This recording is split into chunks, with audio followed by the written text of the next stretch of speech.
Hi guys, it's rainy day. So again, for today's video is gagawa na naman tayo ng another tutorial for our Facebook and YouTube monetization. So guys, panoorin nyo lang to. Marami kayong malalaman. Let's go! So, ayun nga guys, for today's video is pag-usapan naman natin yung maraming Facebook creators talaga ngayon na umiyak. I think this week or last week lang, maraming mga Facebook creators ang umiyak dahil sa Reels. Kasi guys, meron kasing bagong pasabog si Facebook Meta doon sa Facebook, and then ginamit nila lahat ng mga music doon, and then na-copyright sila to the point na na-demonetize sila. Nakakalungkot, 'di ba? So, ayun guys, for me yung ano talaga, yung realization doon or parang naging aral is ang Facebook talaga guys is talagang nag-experiment pa lang talaga sila kung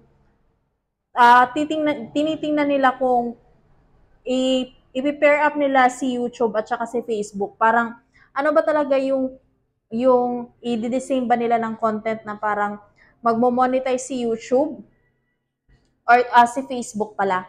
Si Facebook is the same din na magmo-monetize kay YouTube. So, yun yung nangyayari guys. Marami talaga yung sumaya kasi yung mga earnings nila sa dashboard pa lang is lumaki na. Pero nung itry na nilang i-pay out yon, langak. Hindi nila na pay out yon guys. Kasi marami silang restricted videos. So, parang sinulot sila ni Facebook noon na yun yung dahilan niya. Parang ano ba talaga yung reason bakit nila ginawa yon? Kasi si Facebook naman yung nag-invite sa kanila that they can use music videos or yung mga popular music, and then at the end of the day is madidemonetize lang sila.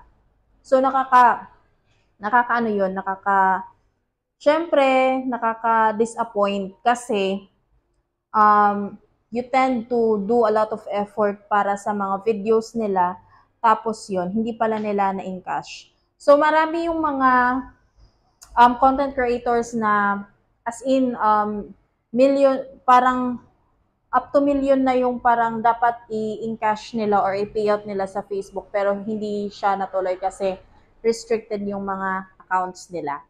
So guys, better talaga is you just post consistently ng mga um, relative na mga videos, and then educational, something na makaka-connect yung tao, especially ngayon kasi lahat na sa social media na.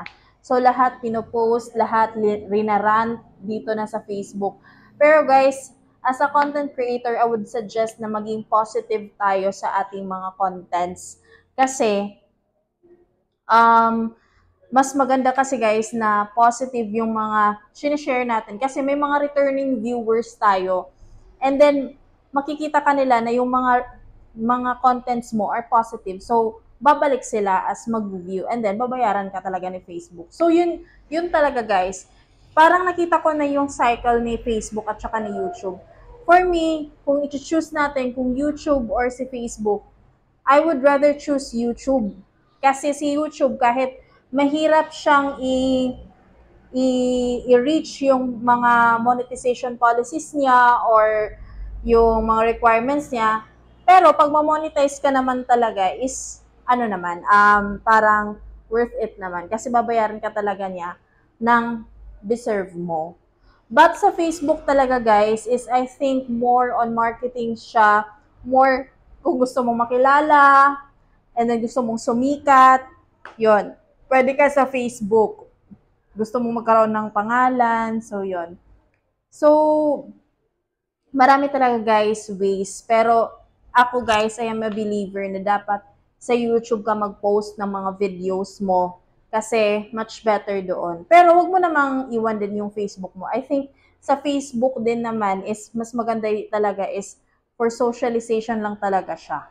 Yon. So, sa dalawang platforms na yon, I would rather continue my YouTube. Pero guys, ako nagpo-post pa rin ako sa Facebook ko kasi may mga things talaga na, or may, mas marami yung viewers sa Facebook over YouTube. Kasi yung YouTube talaga is parang Google na siya. Yun yung nangyayari. Parang ano na siya, on videos na mga sinesearch mo na topics. So, doon mo siya mahanap. Sabi pa nga nila, YouTube University. Yun. So, yun talaga guys, as you grow here in content creation, is dapat alam mo kung ano yung nangyayari. So, yun siya guys. Do not lose hope. And I hope na meron kayong natutunan for today's video. And then, kung bago ka palang viewer dito, marami ako guys, mga videos about Facebook tutorials, YouTube tutorials.